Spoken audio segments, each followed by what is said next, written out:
Now, this may surprise you to learn, but I'm a woman in her 70s who has been listening to your show on the internet for many years. My lovely grandson played your show, and he says it's a podcast, but they'll forever be radio shows to me. In the car on a family trip one day, and 3 hours later, I was hooked on your voice, your stories, and your excellent delivery.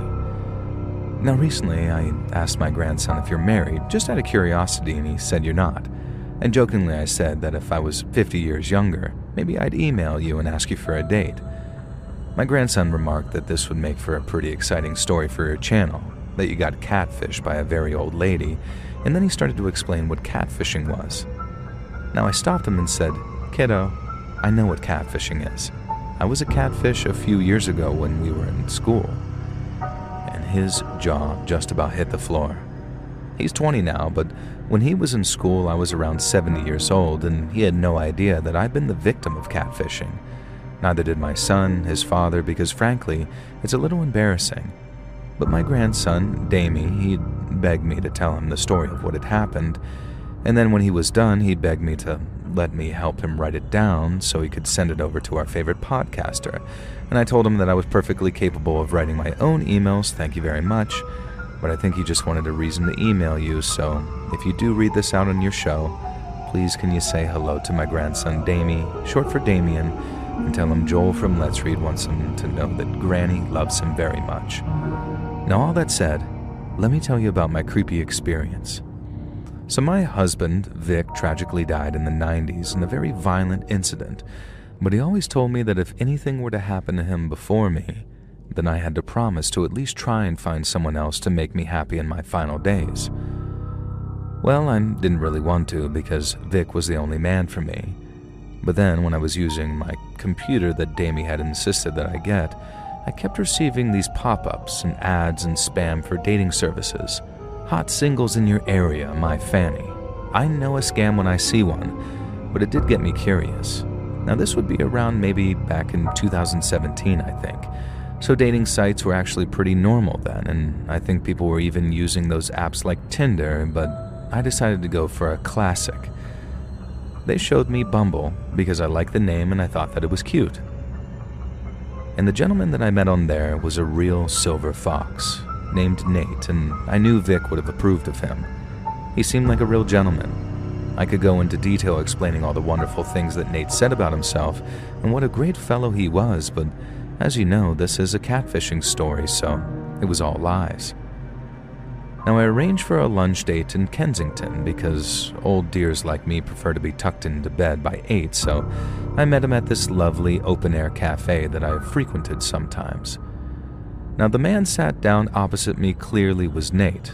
I could recognize the facial features and the jawline, and he was most certainly a very attractive man. The problem was, he looked about 23 years old. And I can be exact because he actually later told me this. Now, I remember that Damie had shown me a computer game on his telephone one day where he took a picture of himself and made himself look old, and he looked just like Vic. He then took a picture of me and made me look young, and I looked just like me from my glory days. That's when I figured my date had done, taken a photograph of himself with that same game or app and then used it as his profile picture. And I just stared at him. And immediately my mind went to all those scams that you read about. Now, my dear friend Ethel had fallen for some of those some time ago, and you often heard about old widows and spinsters being seduced by young men in order to secure their vast fortunes. Now, surely this couldn't be happening to little old me. I stared at Nate and sipped my cup of coffee and said nothing. And he just gave me this sort of weird smile and said that he wasn't quite what I was expecting, huh? I said no, he was not, and I was very old and didn't have the patience for these sort of strange games, and please could he explain exactly what was going on before I left. Now he gave me another grin, and I recognized this as trying to be seductive.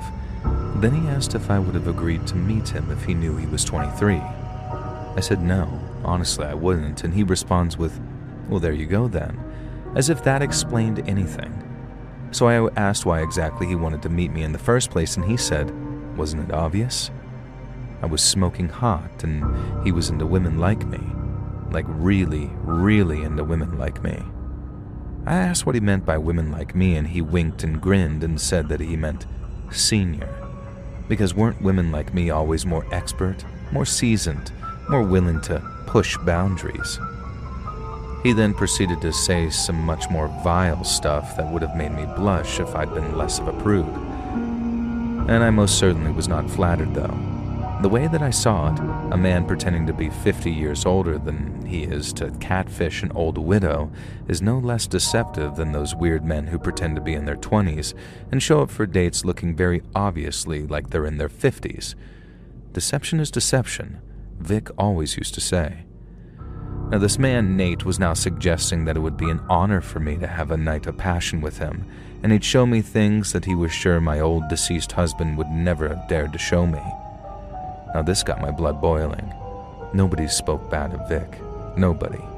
Nate was just lucky that Damie or my son weren't here, or things would have gone a lot worse for him. I stood up, knocking my teacup over and spilling the lukewarm tea onto Nate's lap. He didn't like this one bit, and he jumped up calling me some old fool and saying that my dementia was preventing me from accepting the best night of my life. Now, I snappily told him that he should not speak to a woman like this, whether women of his age or elderly women or men for that matter. Also, that catfishing and deceiving elderly widows typically does not lend itself to seduction and makes him appear very suspicious. Nate just snorted, looked at me up and down with a very strong sneer, and told me that I clearly wasn't some rich widower, and he wasn't interested in stealing my pension or my Mills and Boone collection. He said he was put on this earth to give sad, dried-up old dears like me one final night of passion. And then he said the most chilling thing yet. He leaned over the table and hissed at me that his dream, his fantasy, was to cause a fatal heart attack with the power of his lovemaking. Other people were starting to look at us now. We'd been the only people sitting outside, but a few folks had exited the cafe while this was going on, and the other passerbys had become concerned about what they saw. From their perspective, a sweet old granny was being threatened by a young man, which I suppose was exactly what was happening. Little did this Nate realize either that a woman had walked up behind him just as he'd launched into his twisted confession about his fantasy of his manhood ending an elderly woman's life. And the passerby did not like this one bit, I assume, because she swung her purse at him and hit him straight in the side of the head, with no warning and absolutely no announcement. He whirls around and starts screaming at this woman, saying she's assaulted him, and that it was a very rude word beginning with a W, and a woman who teases male chickens, and that I'd let him on. Of course, people did not believe this story coming from this predatory-looking young man compared to the sweet old lady who was insisting that no, absolutely not, and in fact he'd catfished her, and maybe even wanted to steal her pension. A handful of people began shoving him, telling him to jog on, my old son, or he'd be meeting the Lord a lot quicker than this old dear would. I appreciated the intervention. It was the first time that men have fought on my behalf since before Vic passed, and it almost felt like old times. So much so that I didn't even stop to think when Nate just fled like a coward. Maybe I should have had him arrested or something. Was it even a crime to pretend to be older on Bumble? And when I got a cab home that afternoon, I checked the website, and that buffoon hadn't even deleted his profile. Instead, he sent me a message calling me a slur and an old hag, and that he'd send me a picture of his genitals with it saying, "This is what you're missing, if you could." And since you'll be reading this in audio, Mr. Joel, please point out to your listeners that he spelled it as Y-O-U-R. Now, I screenshotted Nate's profile and the message that he sent me and forwarded them to Bumble Trust and Safety. Now, anyways, to end this story, I called Damie and told him the whole sordid tale, and he was fuming, of course, but also a little bit amused. After all, Nate didn't actually know who he'd been trying to seduce. Vic had his faults, and there were many times that I didn't condone his activities. But my dear departed husband was a fairly high-up enforcer in a certain crime family here who will remain nameless. Sadly, even though Vic had given up the life life came catching up to him in the 90s, and he was sadly caught in the crossfire of an event that didn't even involve him. But he'd left me a very, very tidy nest egg, and I am exactly the kind of person that predators like Nate will normally target. It took every ounce of my stern granny energy to absolutely forbid Damie from tracking Nate down and teaching him a lesson he'd never forget. And I'm pretty sure that being made to look like a fool by a woman in her 70s and having his stuff reported to Bumble was punishment enough. Maybe.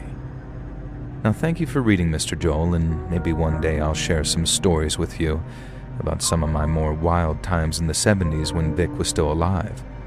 But for now, good night and God bless. It's nearly 8 p.m. and it's time for this old dear to retire to bed.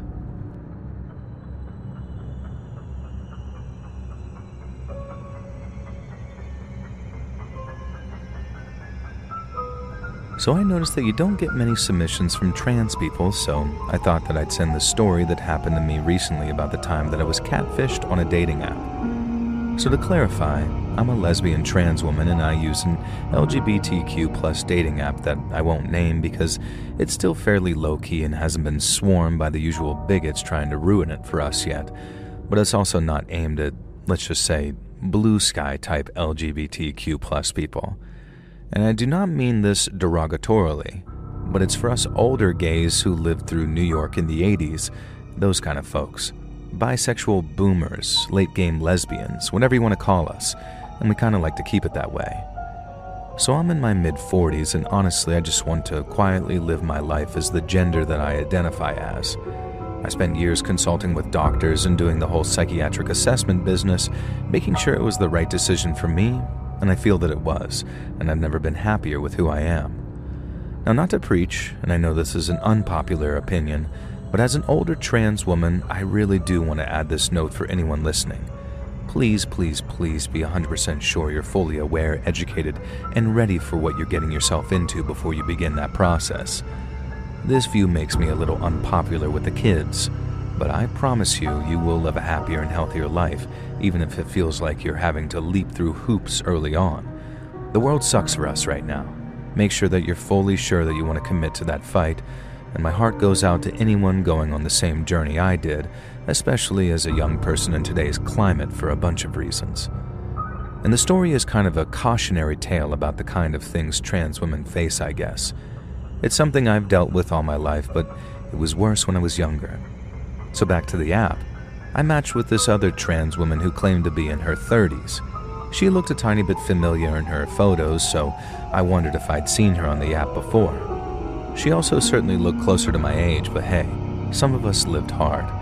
And reading her profile, she seemed like a good match and a fun time, so I messaged her. We exchanged a few messages and then agreed to an evening meal at a small bistro in the village. When I arrived, the maitre d' guided me to my usual table. Yeah, I'm the type of person to have a usual table at a gay bistro, and I sat and had a glass of wine while I waited for my date, Charlene. Now, the person who eventually sat opposite me was a very masculine-looking person in their 50s, wearing a casual shirt and tie. They certainly weren't trying to pass as a trans woman, but hey, fair enough. Maybe I misunderstood that they were a drag queen. If so, they'd be disappointed, and I'm only into women of any sort, not men who just masquerade as women, even though I'm cool with that, so I asked him, "Hey, are you Charlene?" And he says no, he's actually Charlene's dad, strongly emphasizes he's straight for some reason, and says he found out that his daughter had a date with me and wanted to check me out first because he's really protective and doesn't want his daughter being hurt because she's vulnerable because she's trans, as if I'm not. Now, naturally, this is all very suspicious to me, and I'm starting to definitely think that I've seen this guy before. One, I am absolutely certain that this man was Charlene, but hey, if Charlene is his daughter, then there could be a resemblance. Two, I'm also absolutely certain that I've seen him hanging awkwardly around some of the bars that I frequent in the village, which, let's just say, aren't typical for straight dads. So this guy says his name is Charles, another red flag. Charles and Charlene, and that he's sorry for the deception, but would I mind spending the evening with him so he could tell Charlene whether I'm safe to go on a date with? I should have said no right there, because already I was starting to understand exactly what kind of a catfish situation I was experiencing here. Now, I'm a cocky B-word who loves a free meal and a free drink, so I tell him sure, I'll hang out with him as long as he's paying. And he says, of course, a fine lady like myself should never have to go Dutch. Fair enough. And so we get talking for a while, and it becomes very clear that he's interested in me. Charles seems to forget that he even had a daughter called Charlene as soon as the food arrived. He was just interested in me, and in particular, interested in asking if I'd had the surgery. Yes. And weird things like, did this mean that I was biologically a woman now? Did I get a womb surgically implanted? All sorts of very strange questions. Bear in mind that this was just before the pandemic too, so it's not like this happened during a time when finding info about how this all worked was super hard. And I told him some of these questions were things that he should maybe research himself or ask Charlene. And by then, we finished dinner, and goddamn, this guy was so apologetic. Like, I felt really bad for him. And then he starts doing this thing that some guys do when they try to overcompensate. Like, I wish I was trans myself. I feel spiritually trans, and I would have voted for trans Obama if I could. Okay, he didn't say that last one, but it was almost as cringy as that. And I decided enough was enough, and I looked him right in the eye and said, "There's no Charlene, is there?" He didn't reply for a moment, so I continued, asking if he simply wanted to go on a date with me. And he kind of nodded shyly and said that he was into me, but he knew I was only into women, so he posed as a trans woman on the dating app. I try to be as gentle as possible here. I tell him there's nothing wrong with a straight guy wanting to date a trans woman, but there is something wrong with catfishing people and pretending to be a woman when you're not. He countered this by saying that in my profile, I said that I was happy to date trans women with or without the surgery. And I'm like, yes, women, I'm a lesbian. And he could not grasp that it made any difference. And eventually I just said that none of this was important. The important part was that he'd fully posed as someone else on a dating app, made up a trans daughter, and catfished me, and surely he saw that that was bad and kind of scary. Now, he looked almost frustrated, and really thought that this might go okay. But then he asked, and would I maybe at least try spending the night with him? Maybe I'd feel different, and he really did mean it when he said that he had a transgender soul, and that it didn't matter that I'd had the surgery. I try and be as gentle as possible. I tell him there's nothing wrong with a straight guy wanting to date a trans woman, but there is something wrong with catfishing people and pretending to be a woman when you're not. He countered this by saying that in my profile, I said I was happy to date trans women with or without the surgery. And I'm like, yes, women, I'm a lesbian.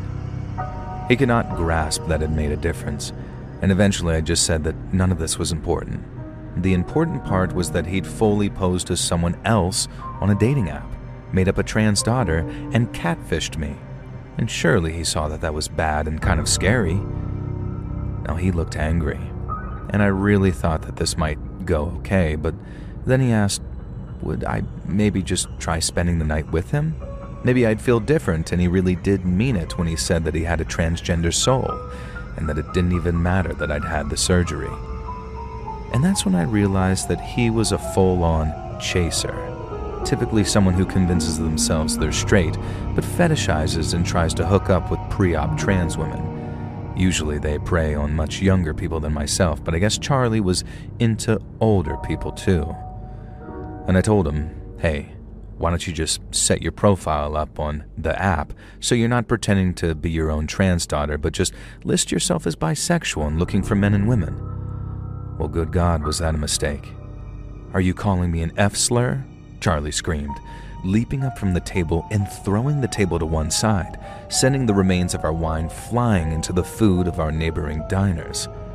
I jumped back like, whoa, this guy's gone from 1 to 1,000 real quick. And then I notice he's holding a fork and coming right at me. He's screeching about how dare I call him an F-slur, and that he's loudly accusing me of catfishing him, saying I pretended to be a man to get him to come on a date. Little does he know that most of the people in the bistro right now actually know me, so for one thing, that's laughable. Two, while backing away from his jabbing fork, I ask him how that makes sense because he's a straight man. How could I have catfished him in that manner? And he just starts jabbering on, and when he doesn't have an answer, this lunatic just jumps at me with this fork, trying to stab me in the face with this piece of cutlery. And one of the other diners that night was the nicest, most gentle mid-50s gay guy that you could ever meet.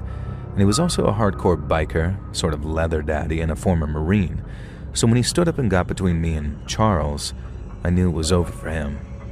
My buddy, who will remain nameless because technically he did commit a crime here, grabs Charles' wrist holding the fork and puts enough pressure on it that I'm sure he snapped a bone or two.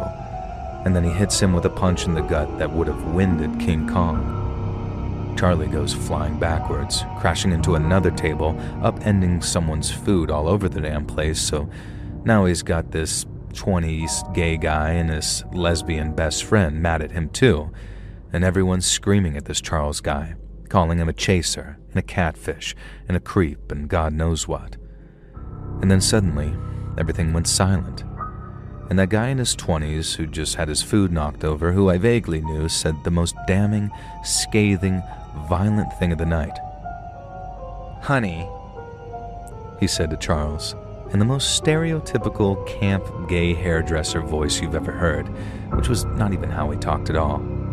"Honey," he says, "you've got some balls on you to come on a date in the village in an outfit that Dwight from The Office would be ashamed of." Charlie was still reeling from the punch by Leather Daddy, but this was the killing blow, essentially. And he glared at us all with the most murderous look. And then, I'll never forget, he yelled the most out-of-pocket, bizarre thing I think I've ever heard anyone say. I hope Al Gore sends you all back to England." And then he ran out of the restaurant. Now we're all too stunned to follow for a moment, and then a group of us went running after him, only to see a car peeling out of the parking lot. Sadly, none of us got his license plate, but it turns out that a lot of cameras did, so he eventually got taken to court by the bistro owner and forced to pay for damages. And we kind of downplayed some of the events though, but just so the one guy didn't face any assault charges, and thankfully Charles kept quiet about that. And the night this all happened, I went back home, all catfished out, and went to block Charlene Charles on the app. And unsurprisingly, the profile was already gone. Anyways, be careful out there, my fellow Alphabet Army. There are some incredibly weird people in our community, especially the ones who aren't quite willing to admit that they're actually part of the community. We have enough danger from the outside, so let's try and be nice to each other within, you know? Especially, don't tell people that you hope Al Gore sends them back to England.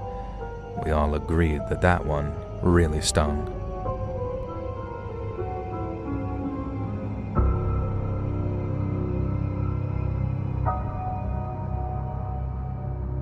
This story happened to my aunt back when she was in her 40s. This was around 1998. Webcams weren't a thing that many people had back then, and people like my beloved aunt, who was always pretty technologically savvy, used to use IRC chat rooms and these AOL chat rooms you'd have access to by being an American Online customer.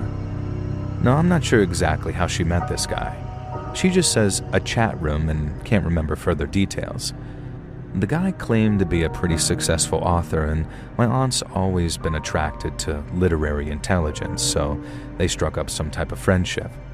And she kept pushing him to tell him some of the things he'd written, though, and he wouldn't. And he sort of playfully refused and promised her that one day he'd tell her the truth, but not yet.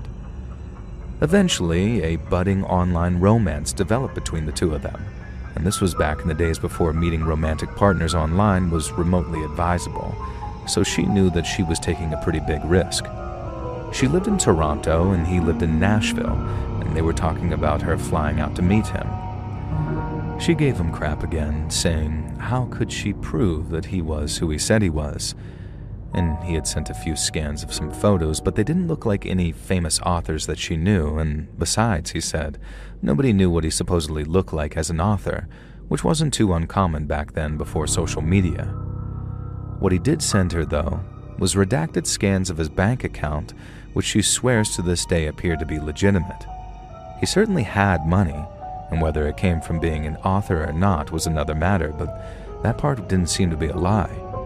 Nor was it a lie when she received a plane ticket in the mail, paid for in his real name, as well as a deposit sent to her bank account for travel expenses. He told my aunt he genuinely loved her and wanted to be with her, and she believed him and felt the same. So my aunt was all set up to fly out to Nashville, at the airport, ready and excited, when suddenly an unexpected flash storm hit. It delayed the flight by an entire day, and she was extremely stressed because she needed to get this information to her man. And we should probably give him a name, actually, so I guess I'll just call him Alan because that's what he said his name actually was. Now, eventually, things were arranged that my aunt was given accommodation in a hotel overnight, and from there, she tried to call Alan on the landline that she had for him, but nobody was picking up. It made sense because right about now her plane should have been landing, and he would have been there to meet her at the airport. She could only hope that the airport itself would inform people that the flight from Toronto to Nashville had been delayed and would be landing the following afternoon. She left a message on his answering machine, but since she was still calling from a hotel room landline, she had no idea what number to give him to call her back. He didn't call back, but she took the flight anyway and hoped that he'd be there when she landed. Needless to say, there was no sign of Alan, and she waited around for a while hoping he'd show up, but he didn't. Thankfully, my aunt did have an address for him, and it wasn't a cheap cab ride, but she took it. His house was pretty modest, a single-story building that didn't really give away the fact that the owner was rich, this successful author, but it didn't really rule it out either. My aunt tried knocking, looking through the window, looking for a spare key or anything, and eventually an elderly neighbor came out and asked her what the heck she was up to. Now my aunt kind of broke down crying and told them everything. The elderly neighbor was kind of weird about it, which you can't blame her for. But when my aunt showed her the photo of Alan that she had, which she'd mailed her, and the actual mail back then, the 90s were wild, the neighbor confirmed that that was the man who lived in the house. However, his name wasn't Alan. That didn't necessarily prove anything. People do use different names, so my aunt asked the neighbor lady about whether this guy was an author, and my aunt says that she clearly started to say yes, but then backed down and changed her mind and said no. No, he worked some job that she didn't know about. My aunt decided to stay in a hotel on her own dime for a few more days, calling Alan repeatedly, and eventually his answering machine said it was full and she couldn't leave any further messages. Now heartbroken, my aunt returned to Canada. Thankfully, she was able to get her return ticket shifted to earlier, and she never heard from Alan again. Now, I grew up hearing the story. I'd been a little kid when it happened, and just knew that my aunt had found someone, and then later that things had just gone wrong. Mom told me some very brief variants of it over the years, but eventually in the mid-2000s, my aunt cornered me at a Thanksgiving dinner and told me that she wanted to share the whole story because she knew that I was into mysteries and true crime and things like that, and something had never sat right with her about the whole thing. So the story I've just told you is the story she told me, and it really did sound like she'd been catfished. But the thing that really stuck with me was why? What did Alan have to gain from this aside from just cruelty?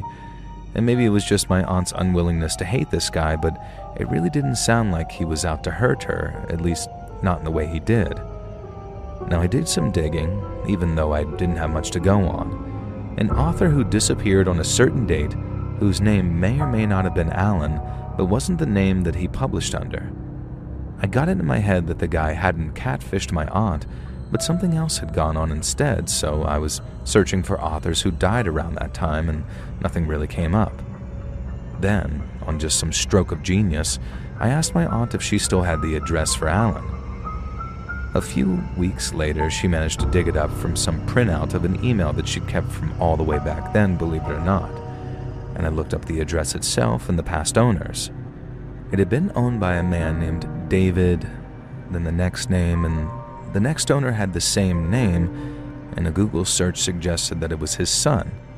So I looked up David and that name, and there wasn't much in the way of information for him back in the 90s. But then I get drawn down this rabbit hole on a sadly now defunct message board about conspiracies and missing people. The thread had flagged up in my search for his name, but I didn't immediately see how it was relevant. It was a thread about a female romance mystery author, locally published in the area of Nashville that Alan lived. The thread had started out with the OP asking if anyone remembered these books. There were about 5 or 6 of them, and they were typical Harlequin-style romances, but the OP remembered them having passages that read almost as if it was in some kind of code, like strange, unusual sections that didn't seem to fit with the rest of the otherwise generic romance novel. I read more and more of the thread, and that's when David Allen's name came up. The female romance author, J.A. Len, seemed to be self-published back in the days when self-publishing was extremely costly and hard, and her book was a staple at local fairs, craft events, and bookstores, but all of the stalls were manned by someone claiming to be the author's brother, David Allen, and then the name. As the thread went on, these sleuths began to dig further and discover that David Allen's name was spelled Allen like A-L-L-E-N, which allowed them to discover that on the afternoon my aunt was flying into Nashville, a man named David Allen name had gone off the road on a clifftop path and crashed through the guardrail, dying instantly. And so I'm just there thinking, holy crap, my aunt didn't get catfished. Her lover tragically died on the way to meet her. But then the post continued. A few posters swore down that their relatives had eloped with a guy named David Allen Blank who lived in Nashville. All of them had cut off their friends and family and claimed that they were living with David Allen on a commune of sorts, a commune nobody could actually prove even existed. So now we have David Allen Blank meeting multiple women on the internet throughout the 90s, paying to get them to fly to Nashville, and then they all mysteriously disappeared. Some of the posters even had proof of missing person reports, which they posted scans of. And then one final post really chilled me to the bone. They'd claimed that they used to work for the Nashville County Sheriff's Office, and that they'd get in a lot of trouble for posting these recordings. But this was the tape taken from David Allen's answering machine after his death. I listened to it all.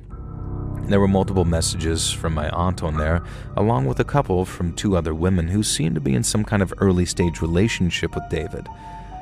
But the most chilling one was the message received just before the final 2 messages from my aunt, in which she desperately tried to explain that her flight had been delayed by a day. It was a male voice, saying that David Allen had let them down one too many times, that the goods had been scheduled to arrive in Nashville that day, and a lot of effort had been made to ensure everything was running smoothly. David Allen apparently should have booked a different flight route for the goods to ensure that there were no weather delays. I thought about posting, saying the other messages were from my aunt. I thought about telling her. I had no idea what to do. Now I saved that file and ultimately decided to just selectively take bits of the information. So to this day, my aunt believes that David Allen, tragically met his death while driving to the airport to meet her. It was a tale of doomed love, and it gave her closure. But there's so much that doesn't make sense to me. Romance has always been a lucrative genre, but a self-published romance author wouldn't be making the kind of money in the 90s that my aunt claimed was on Allen's bank statements.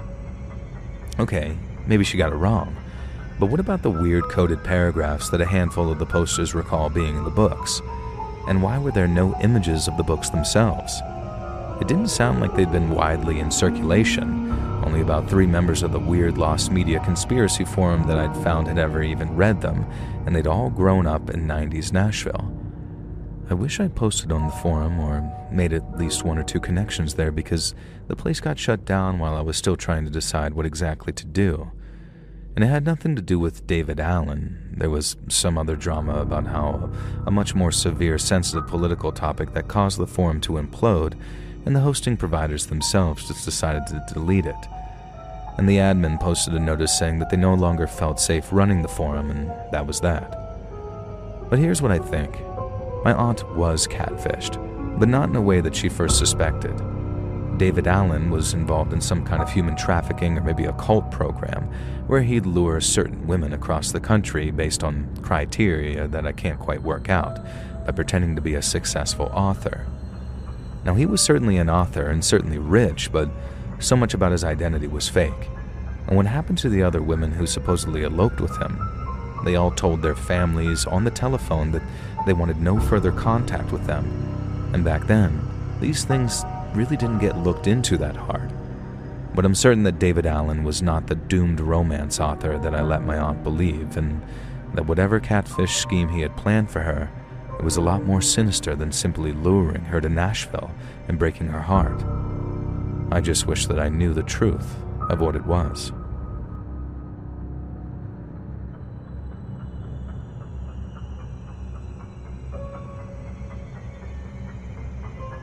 Bit of a weird one for you here, but a few years ago, I ran a small Discord for a bunch of friends who watched me on Twitch or hung out in other ways. Now, I'm sharing this next part because it's very relevant to the story. I'm what's known as an ace arrow, or arrow ace, or whatever, as in biologically I've experienced no romantic attraction whatsoever. As a woman, this is kind of handy to be able to tell people in an online community because you know what some Discord guys can be like. And if I introduce myself as not even the slightest possibility, I found it to become a little easier to avoid those situations. Not totally, but to a point. And then came a certain member of the community who we'll just call Rustin. He sort of lurked around mostly, adding his thoughts on things here and there, asking if he could join us for group gaming nights sometimes, which he did, although he didn't have a microphone. One day, out of the blue, I received a huge DM from him, like thousands of words long. So at first I'm thinking, okay, I know exactly what's coming, should I even bother to read this? But I did, and yes, it was exactly what I expected. A weird and unwarranted confession of love. Normally, I'd be sympathetic towards these types of things. It's not other people's faults that I'm ace arrow and have about as much interest in physical contact with another person as I do with a meat grinder. Now, I try and be really nice about it, even though I'm very open and upfront publicly that I'm not looking and never will be looking. And the heart wants what the heart wants, though. However, Rustin's logic wasn't just that he had a crush on me. He said we were soulmates. We were destined to be together. Things could definitely work between us, and he knew because we had the same niche, specific tastes in things that indicated that we were soulmates. Now, I won't bore you with all of them, but some of the funnier ones were that we both played the X-Files FMV game on PlayStation 1 as kids, and then later the X-Files Resist or Serve on PlayStation 2. But even bigger proof that we were destined to be together, we had both played obscure survival horror games such as Ghost Vibration on PS2. Sure, buddy, I get that not many people have played that game because it was crap and the main character looks like a cross between Howdy Doody and Tommy Taffy, if you know you know, but that did not mean that we were soulmates. But then came the kicker. We had both played the very original Blair Witch Project game on PC, the one that connected to the Nocturne universe. If this is sounding incredibly nerdy, well, that's because it is. I'm a horror fan and a horror game developer. A friend of mine in the same field is part of the Let's Read community and encouraged me to send the story over, in fact. So it's kind of my job to play these things. So yeah, okay, these were some pretty strange coincidences that we'd played and enjoyed those 4 obscure games, but that obviously did not mean that we were soulmates or that somehow being with Rustin could cure me of the fact that I am not biologically or romantically attracted to people. Like, I'm not talking not that interested or rarely in the mood. I mean, I am not. No amount of X-Files FMV games is going to change that. But then the message got even more insane. He told me that despite all of this, he knew that we couldn't be together because he'd heard me on stream laughing at jokes made by another member of the community, and he could tell that we were in love. He said that he had a sixth sense for these things, and he knew that me and this other guy had something going on, and he didn't want to get in the way of that. The reason he was telling me all of this was to apologize in advance if he seemed moody or angry with me going forward. One, the guy he was talking about was my effing brother, Alex, who guested on my streams a couple of times. So yeah, good sixth sense, buddy.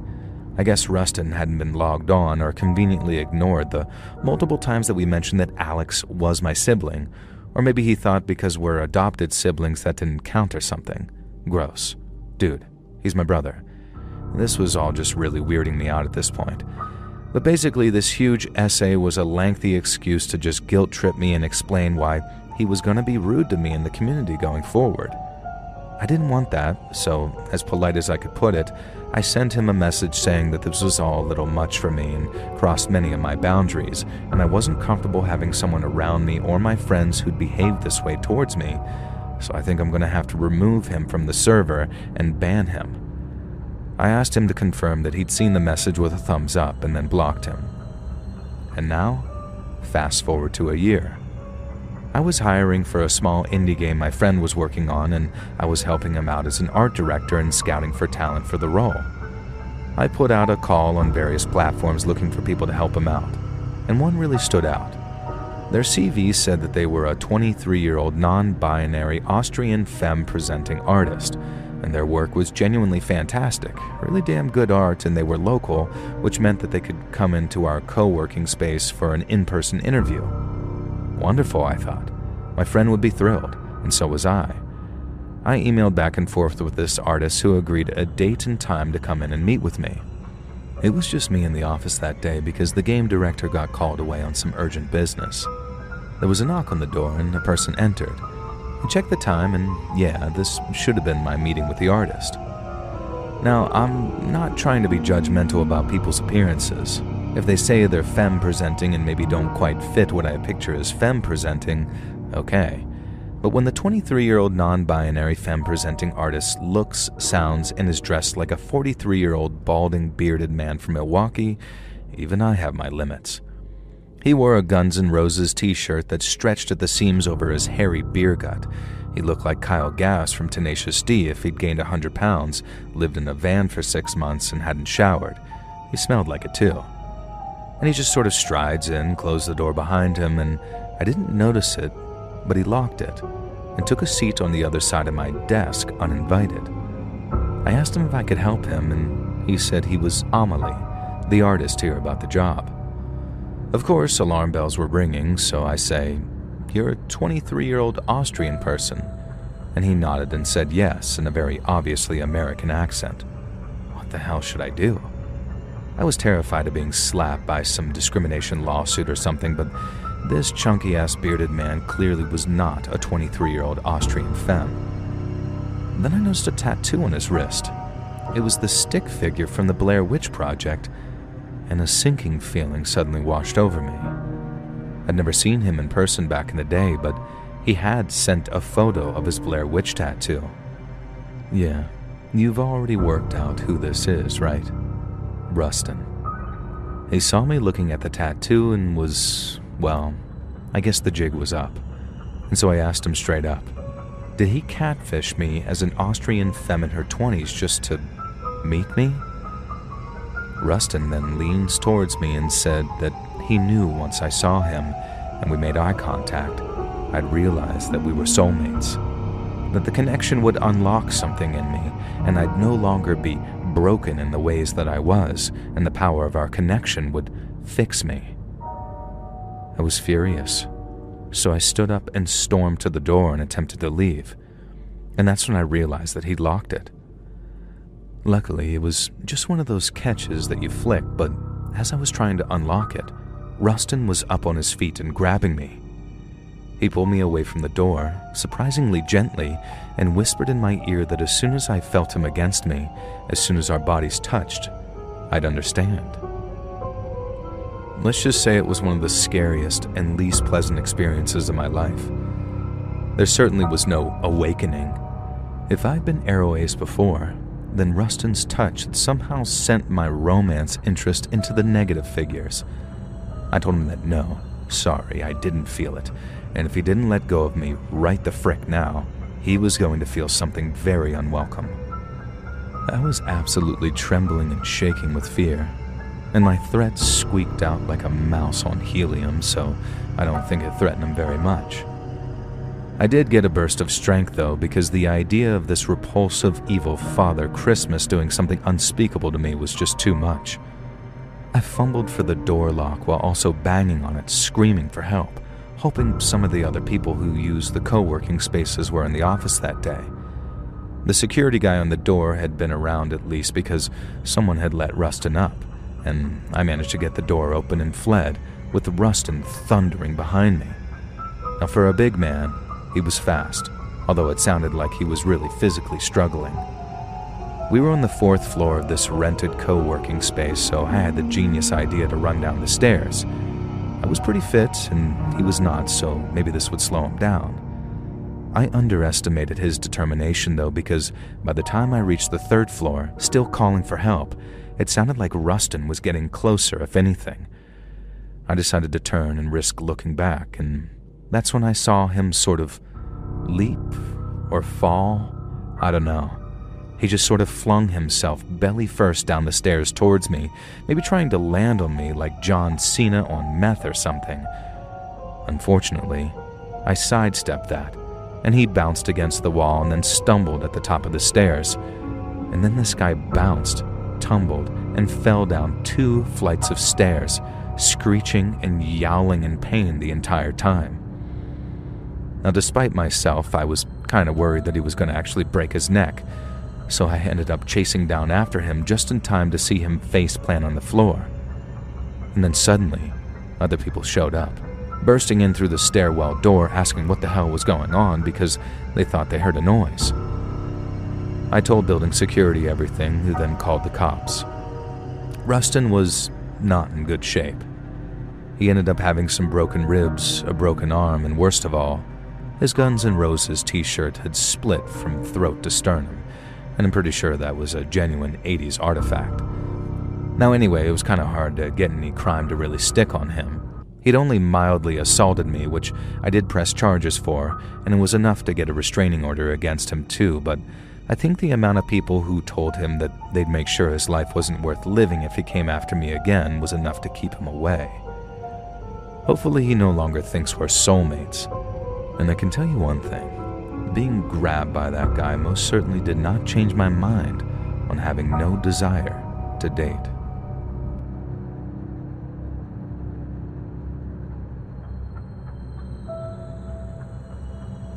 So I'm a grown woman who still gets scared listening to your stories like a little kid. Now I won't share my exact age, but I'm old enough that when this happened to my mom, the term catfishing didn't even exist, and wouldn't for a good few decades after this. So the way she tells it, she got the wool pulled over her eyes, so to speak. I don't know if you use that expression in the States, but it comes from, I really have no bloody clue actually. I guess covering someone's face with a sweater, and maybe a smart aleck in the comments can tell us.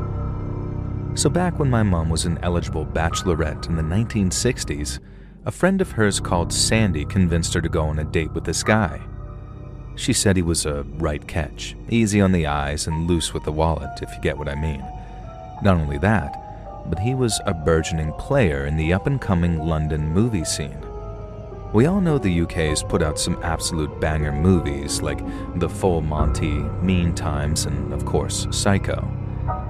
Now Mom's friend Sandy was making all these hints that Mr. Hot Poop Director, who we'll just call Ron, had some connections to Alfred Hitchcock, the legendary filmmaker that was his mentor or something, and he was looking for a leading lady who Sandy thought sounded a lot like Mom. Mom fancied herself as a bit of an actress. She'd done some school plays and even been in the panto at the church hall a couple of times, which in those days was basically like being Hollywood royalty. Now, back in those days, Mom was sweet on a guy named Simon, so she was a bit reluctant to agree to this date with director Ron, but Sandy was insistent. And that's how it worked in Hollywood, apparently. He wouldn't expect anything from her, just a polite and friendly dinner date, because who ever heard of a Hollywood executive behaving poorly with women? I mean, let's not even get started on the fact that this wasn't Hollywood. It was London, but you get the point. Now anyway, Mom decided that she'd go for it and would simply not tell Simon and hope that he understood when she explained how she'd gotten her big break and was about to become a star, etc. She got all dolled up. I've seen the photos. She looked classy, like you genuinely could believe that she was at the Oscars with how stylish she looked. And when she got out of the taxi at the restaurant that she'd been told to meet Ron at, though, I think her Hollywood dreams began to melt away. I guess calling it a restaurant is very generous here. It was more... Now, if you've ever been to London, you'll know the kind of outfits I mean. Dark, dingy, poky little restaurants that stink of cigar smoke, with carpets stickier than a Velcro shoe. And as soon as she entered, a guy parked at a table in the back waved her over. She knew immediately this was her date. Mom wasn't sure who or what she'd been picturing with Ron. Sandy had made him sound like Roger Moore, but also warned Mom not to get her hopes up too high in the looks department. But then followed this up with a wink implying that he did have the looks to back up his reputation. Heck, I think at this point, Mom would have been happy with a younger-looking Alfred Hitchcock, or anyone who wasn't Ron, really. And the way Mom tells it, Ron was like some kind of comic book character, and not in a good way. He was 5 foot tall and thin as a rake, and somehow had a beer gut on him that would rival Oliver Reed in his heyday. And then he had this huge, long nose above, and Mom swears this is true, a mustache that he could absolutely in no way be unaware looked like a certain Austrian painter's. Immediately, in her mind, Mom started thinking of Ron as Hitchcock, based on his huge nose and resemblance to a certain dictator mixed together. But this made her start laughing at her own little joke as she sat down. I guess Ron, hereby known to the rest of us now as Hitchcock too, because if I have to think of it, so do you all, must have said something he intended to be funny because he beamed a smile so wide and wolfish that Mom could have sworn that he was ready to eat her. He had these yellow, crooked teeth too, although Mom says that back then that was fairly normal for working-class lads in London. Hitchcock was supposed to be some movie bigwig though, so she expected him to have teeth that were at least within the vicinity of white though. They sat down and Hitchcock ordered a bottle of the cheapest wine on the menu, giving Mom a look like he'd just ordered luxury champagne. And then he began rabbiting on about the movies that he was going to make and how he was going to be huge and how difficult it was to get studios to back him and that they just didn't understand his vision. But with a lass like Mom as the third member of the team, they couldn't fail. Third member, Mom asks. Hitchcock makes a big display of pulling out an old-fashioned pocket watch and says, "Yeah, Ron should be here any minute now." Mom's suddenly confused and wrong-footed. "Are you not Ron?" she asks. And Hitchcock hoots with laughter and explains that no, he's not Ron. In fact, he's Gary. Gary Reed, the producer, and he'll be sitting on Mom's date with Ron just to see how things play out and what the chemistry is like. Now Mom's absolutely confused at this point. Sandy had led her to believe that this was a date with a guy called Ron, who was both a romantic catch and as an actress. Now the guy dressed like a 2-bit Hollywood phony is there claiming he's not even Ron in the first place. "Oh, here she is," Hitchcock blurts out and turns to where the bell above the door just rang. Now in struts, well, I only wish Mom had a camera phone back then. She describes Ronnie, like this. Imagine Mira Hindley was a drag queen, but a woman dressed up as a woman dressed up as a woman and also the blueprint for the predatory lesbian trope. Oh, and she had a perm like Mira's too. Except for some reason only the left half of her hair had taken and the right half was flat and limp. Oh, how I wish I could have seen this woman for myself. But alas, I wasn't even an egg at this time. Now let's read, Joel, if you ever feel like hosting a fan art competition and anyone wants to have a shot at drawing Ronnie, it would make my bloody day. I still search the internet to this day to somehow try and find the slightest possibility of a photo to see if Mom really did her justice. Ronnie slumps down in her chair, commands Hitchcock to order her 2 beers, and then waits in silence as they're delivered. She downs one without pause for breath and then just belches, and then turns to Mom. "Christ, you're a hot little bint, aren't you?" she says, apparently. Mom's a little taken aback. Ronnie introduces herself as Ronnie. Mom jokes like, "Ronnie from the Cray twins?" And Ronnie stares at her, as if looks could kill, and asks if she looks like a bloody man. And Mom has no idea what to say, because despite obviously being a woman, Ronnie did indeed look rather like a gay man. Then she laughs and squeezes Mom's hand and is all like, "Don't worry, darling, you can call me whatever you want, as long as you call me." And it's Cray, like Kreigh. Mum just nods, totally taken aback.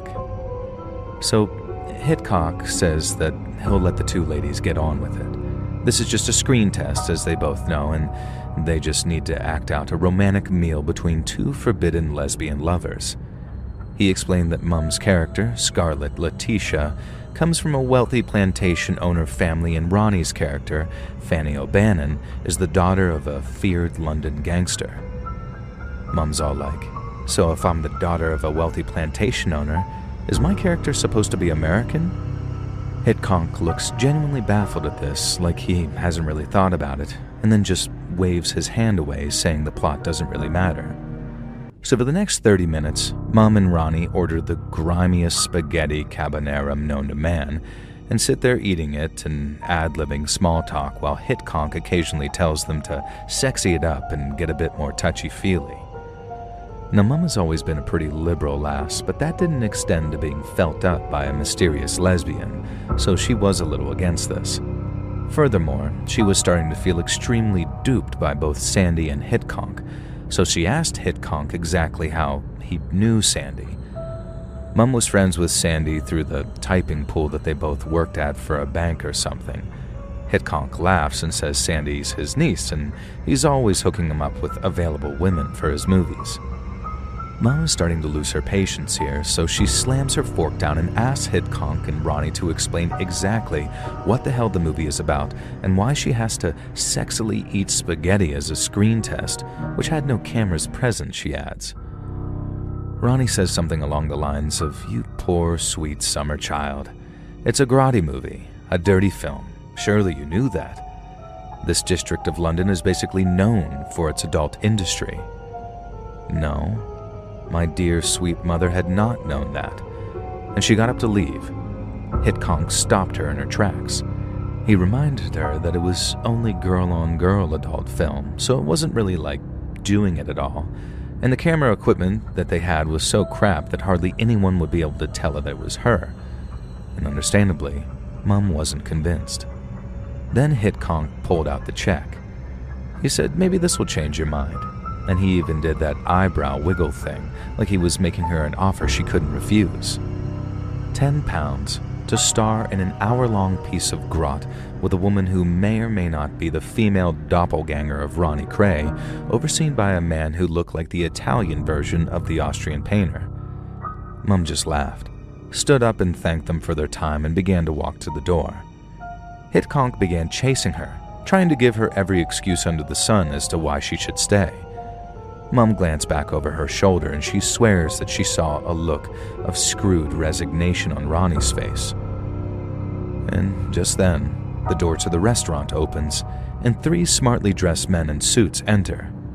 Now, these were exactly the type of men that Mum had been led to believe Leonard Hitchcock was.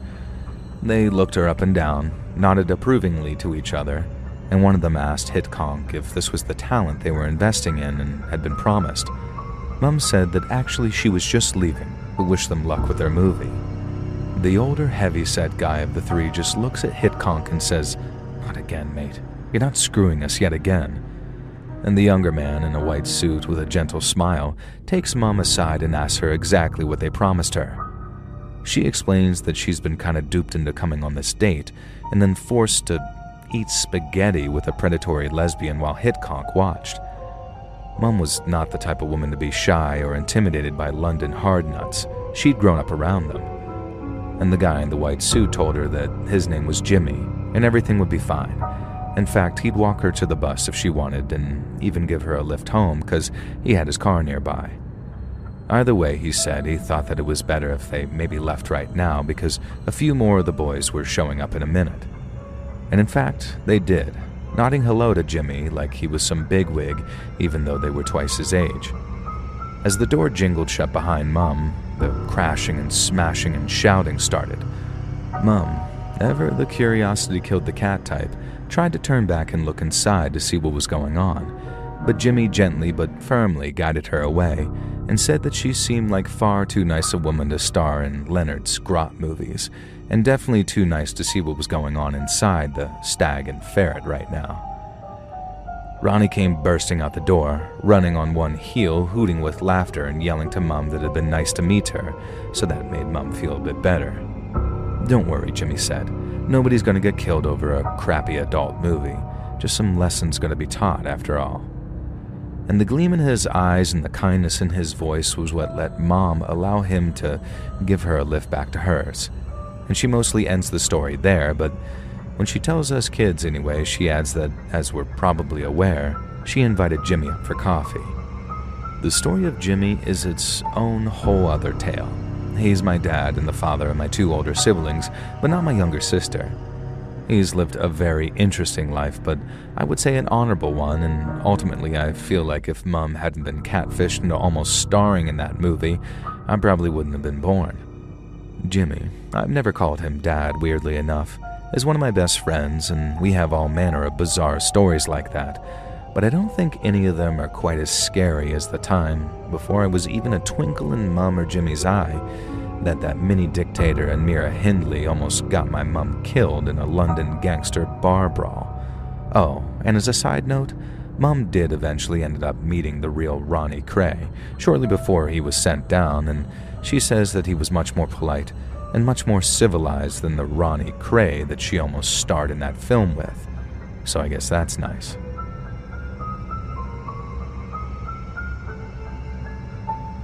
Hey friends, thanks for listening. Click that notification bell to be alerted of all future narrations, and I release new ones every Monday and Thursday at 9 p.m. Eastern Time. And there are super fun live streams every Sunday and Wednesday nights. If you got a story, be sure to submit them over at my email, letsreadsubmissions@gmail.com, and maybe even hear your story featured on the next video. And if you want to support me even more, grab early access to all future narrations and bonus content over on Patreon, or click that big join button to hear about the extra perks for members of the channel. And check out the Let's Read podcast, where you can hear all of these stories in big compilations located anywhere you listen to podcasts. I also have a true crime channel called Saturn Soul. All links in the description below. Thanks so much, friends. And remember, the real rapture is November 12th, 2025.